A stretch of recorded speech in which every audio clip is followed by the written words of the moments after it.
내놓으실 때 정말 중요한 것은 장점과 단점을, 특히 단점을 중개하시는 소장님께 꼭 모두 자세하게 설명해 놓는 것이 좋습니다. 보통 소장님들이 다 알고 계신 경우가 많지만 매수자분이 오셨을 때 소장님은 모르는 단점을 매수자분이 찾아서 질문을 하거나 하면 난감한 상황이 발생할 수도 있습니다. 그래서 소장님께 미리 집의 단점을 자세하게 말씀드려 놓는 것이 소장님이 대처하고 미리 답변을 준비해 놓기 좋습니다. 부동산 매매에는 타이밍이 중요합니다. 어쨌든 타이밍에 맞춰서 팔고 가야 하는 사정이 있다면 현재의 높은 가격보다 적정한 금액으로 낮춰서 빠르게 매매하고 내가 가야 할 곳도 싸게 들어가는 것이 현명한 방법입니다. 보통 내가 가고 싶어하는 곳이 더 상급지라면 지금처럼 침체기일 때보다 상승 국면에 들어가면 가격의 격차가 더욱더 많이 벌어지는 것이 일반적이기 때문이죠. 세 번째, 집을 정리하고 간단하게 인테리어를 하는 방법입니다. 우선 매수자가 집을 보러 온다는 것은 구매 의사가 있다는 뜻이죠. 즉 우리 집과 가격이 어느 정도는 마음에 든다는 뜻입니다. 집을 보러 오시는 분들은 아까 제가 말씀드린 전체 매도의 과정 100% 중에서 40%를 완료하신 분들일 가능성이 높습니다. 그리고 실제로 집을 보는 것이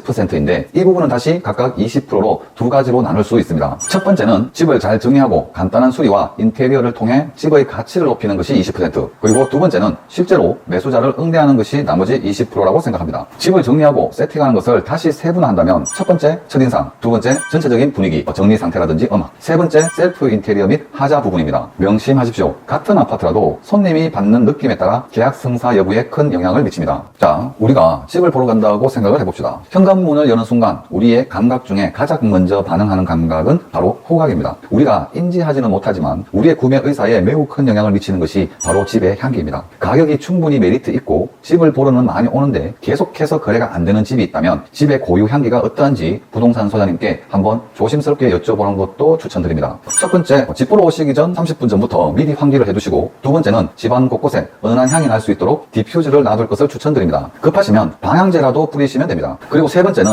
원두 커피를 내려 두실 것을 추천드립니다. 왜냐하면 향기도 좋고 분위기도 살면서 또 매수자분과 소장님들께 커피 한 잔을 내려줄 수 있는 호의를 베풀어 중에서도 특히 물건을 못 버리는 분들이 많이 계십니다. 그런 집들의 특징은 나름대로 정리를 한다고 해도 어떤 규칙과 질서는 느껴지지만 가지고 있는 짐이 원체 많아서 집이 좁아 보이고 답답해 보입니다. 만약에 평당 3천만 원짜리 아파트에 안 쓰는 물건을 한 평 정도 쌓아놓고 있다면 죽은 공간으로 활용을 못하고 있다고 생각해 보십시오. 그럼 쓰레기 3천만 원어치를 들고 있는 것과 같습니다. 그래도 물건을 못 버리시겠다면 최소한 집을 팔 때만큼이라도 잡동사니들은 전부 창고 안으로 넣어서 안 보이게 하시는 게 좋습니다. 특히 첫인상과 관련해서 현관에 생수병이 쌓여있는 집, 신지 않는 신발들이 현관을 꽉 채우는 집은 정말 매수자의 구매 의욕을 뚝뚝 떨어뜨리죠. 그리고 집의 정리 상태는 모델하우스를 목표로 해서 한번 이번에 준비를 해보십시오. 또 모델하우스는 호텔 스타일의 침대 시트가 깔끔하게 밝은 색으로 세팅되어 있습니다. 이런 거 크게 돈 들이지 않고도 정말 큰 효과를 볼 수 있는 방법이죠.